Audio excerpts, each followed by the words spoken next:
we've just done a song recently that at the time I was like, this is brilliant, and I'm not even listened to it since, and I'm quite convinced that it's not brilliant now.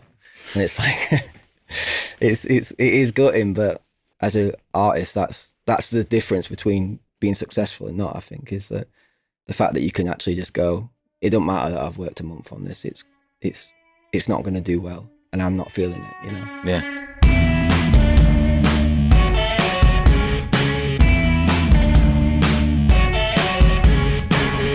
We're giving away a vinyl copy of Bring Me the Horizon's Post-Human Next Gen. All you have to do for a chance to win is like, comment and subscribe. The winner will be announced in the comments at the end of the month.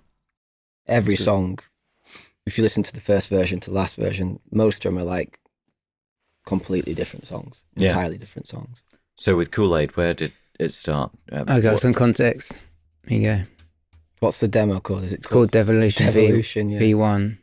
It started off with, the brief was like Rob Zombie Dragula, like a very cyberpunkish kind of floor to the floor stomping kind of rock song. Like that's where it started anyway, because I love that song Dragula off the remix off the Matrix record. It's like just one of our favorite tunes. It's just so sick, and the idea of having this kind of like back and forth, like call and repeat with like a lyric, and then you come back to like a tagline and so forth. It was like that kind of vibe at first, wasn't it? The first you time, weren't even involved. The first time I heard this was yesterday, actually.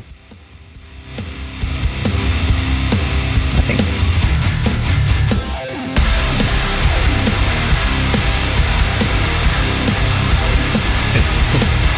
That were a Metallica, that Mission Impossible song as well. Like reference. Your nails, turn up the stereo, blood runs fake, no hope for Romeo. Just bullshit lyrics as well. It's like you nailed to the cross. I wonder where you think you're already dead. You wanna know? Chorus. It's like a hole in the head. It's like you're already dead. It's like you're screaming for a devolution. It's like There's one of them, and then there's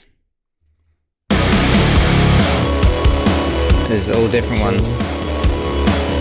Is it quite a lot slower? Different key.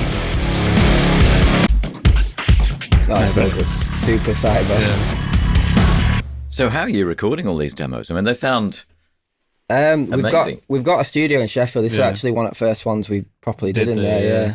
I have like a warehouse in Sheffield for my clothing company, and we have a bunch of stuff there, so there's loads of space.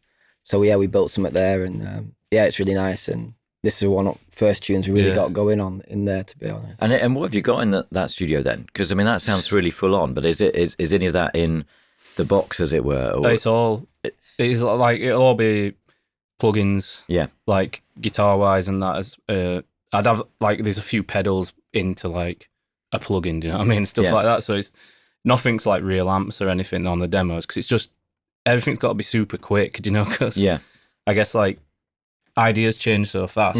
It's literally got to be instant, or the idea gets lost. So everything's kind of everything is in the box, isn't it? I think. Yeah. Don't know. MIDI drums. Yeah. Monitor speakers and a desk. You know. Right. Yeah.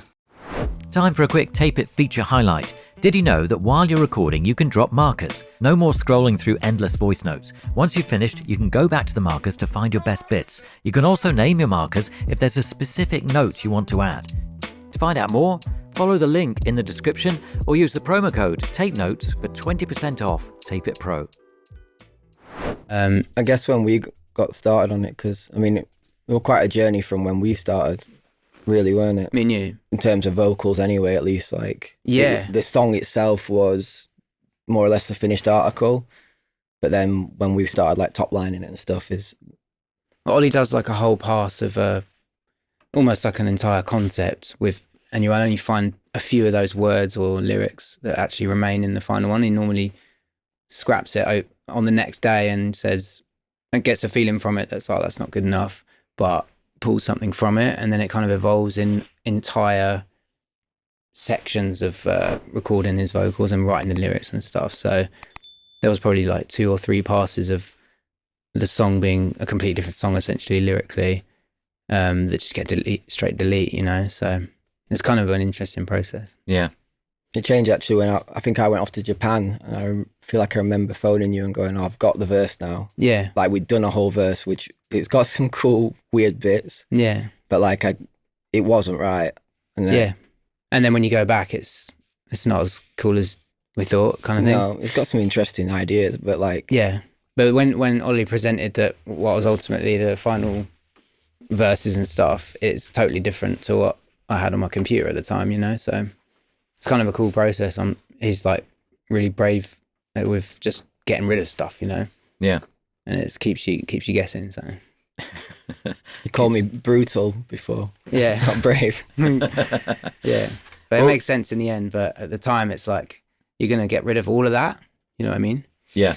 After hours and hours of work. Yeah, but Days. for me, it was early days, so I was like, "This is interesting," and now I'm used to it. It's But quite cool. soul crushing when you've worked on something for days, but you have to override that feeling to like want it to succeed for the sake of not having to work any harder. Because like if you know, made that mistake a couple of times in our career where it's like some songs on Ammo, like Medicine in particular, like there was this part of my mind where I'm going, this is so cool that we've made a pop song, and there was another part of me going, there's something about it that's not quite just scratching the itch that you want it to thing, but like it almost like it was so high on the fact that it achieved something like that. Do you know what I mean? I don't know if you explain. It's almost like you're so impressed with yourself that you've done something like that you don't even know if it's the right.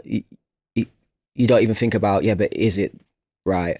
Is it actually achieving the thing that you like want it to? Do you know what I mean? And it's like the hardest thing as a musician to go, fuck, just spent. And like we've just done a song recently that at the time I was like, this is brilliant, and I'm not even listened to it since, and I'm quite convinced that it's not brilliant now.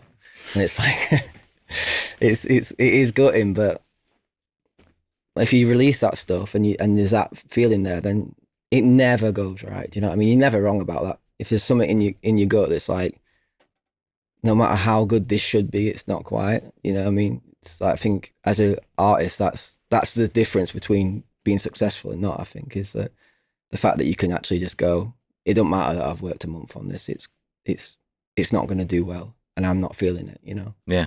You got any of them older vocals and stuff that were like The old version of Deja vu. Yeah. I might have the it on weirder stuff? Origami Bounce. I think when we first started writing stuff for this, just had this weird brand new obsession with Sinead O'Connor. I think I just watched a documentary after she died, and like obviously knew her and stuff and listened to her, but never, you know, apart from like the songs that were big, never really dived much deeper. I just found it amazing. I was like, oh, I want to sing like that, Right. but I don't know how to do it. So Yeah. it came out a bit funky. Listen to the verse. That sounds kind of cool. Oh my god, we're so fucked up. Feels like guts up all over the kids. I wish I could cry, but I'm a satellite and nothing has me anymore. Felt pain like this before. Deja vu. You really wanna go? Cool as a fucking dog, but I don't think you do. 'Cause you got a taste. Yeah. Interesting. Yeah. So you can see what I mean by the whole thing deleted. In that case, there's nothing from that. There's no ideas in there even that.